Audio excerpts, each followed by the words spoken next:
Nga abakati banatandika kubaganya ebirowoozo ku alipoota eno, Speaker Rebecca Kadaga asoose kutegeeza Palamenti ku bbaluwa bbiri ze yafunye okuva eri kampuni ya Kirkland Associates eyagula ebimu ku bintu bya banka ezaggalwa wamu n'endala okuva eri Benedict Ssekabira omukozi wa Banka Enkulu eyakolanga kayungirizi. Ebbaluwa zino zibadde zeemulugunya ku alipoota y'akakiiko era ng'eya Ssekabira tusse n'okusaba sipiika nti singa alipoota y'akakiiko Palamenti egikkiriza nga bweri kijja kutegeeza nti taweereddwa bwenkanya.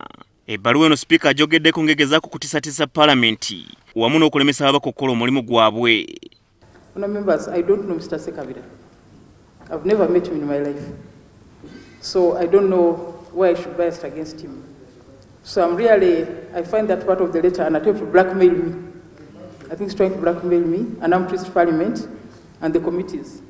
I want to warn anybody that no one can blackmail this House, no one can blackmail the Speaker, and they should stop those attempts.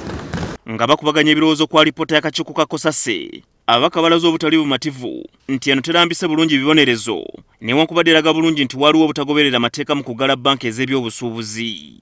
Ababaka baagala amannya g'abakozi ba Banka Enkulu abatagoberera amateeka gano kolweyo ekintu alipoota kyetaakola. Really, after coming up with such a finding that banks were being sold without following the laws, without clear inventories, people should be held responsible, Madam Speaker.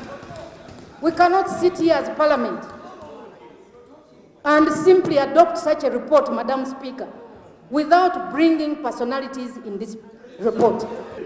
People like the Executive Director Supervision should be held personally culpable.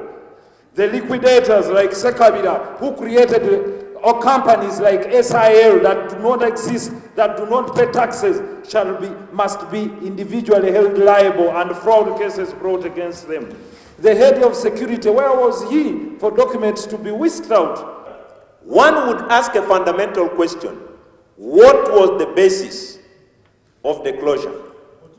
If the assets and liabilities of the banks were not evaluated, they should be refunded their money, because the shareholders, for them they invested, they expect to get a return. Unfortunately, their banks were closed in a wrong way and they never followed the law. Abalala batuuse n'okusaba amateeka gafuga Banka Enkulu gakyusibwe okusobola okukendeeza ku buyinza bwayo wamu n'obwa gavana. Since 2003, the banks they have closed, the errors and omissions have been corrected. Now I would like to challenge Parliament to quickly, through their methods of work, to amend, to overhaul this law concerned of Bank of Uganda. The report may be having gaps, honorable members, but the truth of the matter is that the goodwill on the part of the front bench should be exploited as the silver bullet that may nip in the bud whatever loopholes or gaps. Madam Speaker, I find this report lacking. The IGG is mandated to investigate any act of omission that could have occurred.